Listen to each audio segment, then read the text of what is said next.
A'udzu billahi minasyaitonir rajim. Bismillahirrahmanirrahim.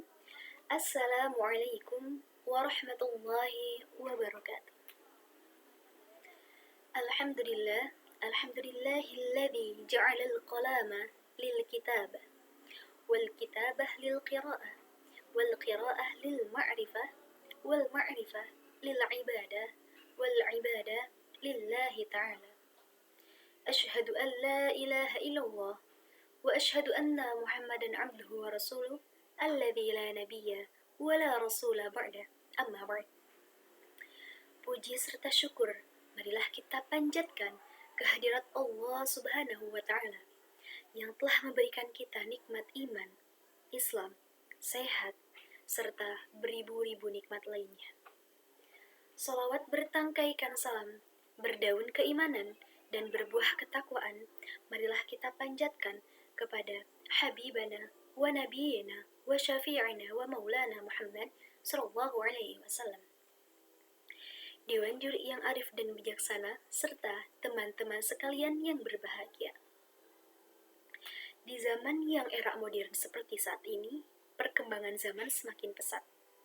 Banyak sekali orang mencari kebahagiaan, baik itu mencari kebahagiaan dengan kekayaan, prestasi, popularitas, bahkan pengakuan orang lain. Namun ironisnya, justru mereka masih merasa kosong.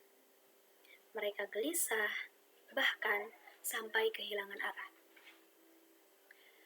Padahal pada zaman Nabi beribu-ribu zaman ke belakang, Nabi berkata bahwasannya kebahagiaan yang sejati adalah di mana seseorang dekat dengan Allah Subhanahu wa taala. Salah satu cara supaya kita dekat dengan Allah Subhanahu wa taala adalah dengan beribadah. Jika membahas terkait dengan ibadah, ibadah terbagi menjadi dua. Ada ibadah mahdhah, ada ibadah ghair mahdhah. Di mana ibadah mahdhah sendiri sudah ditentukan tempatnya, ukurannya, waktunya, seperti sholat, zakat, puasa, dan haji.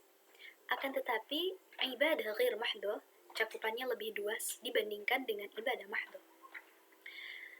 Bersedekah, menolong orang lain, membantu teman, bahkan senyum pun bisa termasuk dengan ibadah ghair mahdhah. Teman-teman sekalian, ibadah bukanlah rutinitas semata, akan tetapi juga sebagai kebutuhan psikologis. Di mana ketika seseorang sedang beribadah, sedang sholat, sedang zikir, sedang berdoa, sejatinya dia sedang melakukan proses self-regulation atau proses pengaturan pemikiran dengan emosi. Di mana istilah psikologi modernnya sekarang adalah coping mechanism.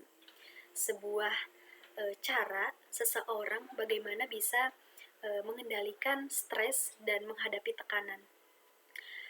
Hal ini sangat luar biasa ketika seseorang merasakan stres, kemudian cara coping mekanismenya itu adalah melakukan ibadah. Betapa mulianya orang tersebut. Karena banyak sekali penelitian-penelitian dari psikologi positif bahwasannya ketika seseorang melaksanakan rutinitas spiritual secara rutin, kemudian dilakukan berulang-ulang, maka hal tersebut itu akan memiliki kecenderungan, seseorang itu akan memiliki kecenderungan stres yang lebih menurun, bersyukur yang tinggi, dan hubungan sosial yang baik. Mengapa hal tersebut terjadi? Karena ketika kita beribadah, sejatinya hati kita memaknai ibadah tersebut, dan itu akan menjadikan sebagai obat damai bagi kita. Allah Subhanahu wa taala berfirman dalam Quran surat Ar-Ra'd ayat 28 yang berbunyi, A'udzu billahi minasyaitonir rajim. Bismillahirrahmanirrahim.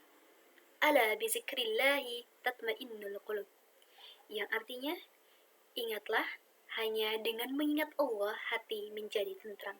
Shadaqallahul azim. Maha benar Allah atas segala firman-Nya. Ketika kita mencermin dari ayat Quran surat Ar-Ra'd tersebut, ayat 28, kita bisa memaknai secara tekstual bahwasannya cara supaya hati kita menjadi tentram adalah dengan beribadah. Akan tetapi, beribadah sendiri tidak hanya menjadi rutinitas belaka. Ketika kita memaknai ibadah, ketika kita sholat, akan tetapi kita terburu-buru dan masih gelisah setelah sholat, maka ada yang salah dengan sholatnya. Bukan salah ibadahnya, tapi ada yang salah dari kita melaksanakan sholatnya.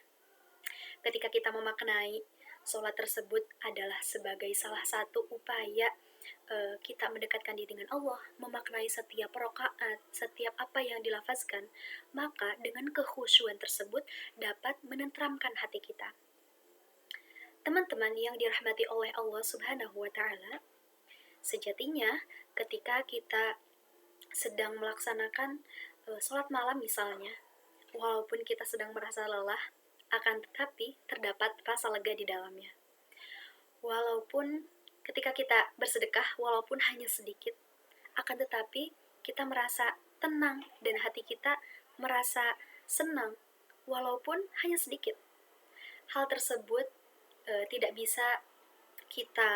hal tersebut terjadi secara alamiah, karena ketika kita berpaut hatinya dengan Allah, maka ibadah tersebut itu akan menjadikan diri kita lebih tentram.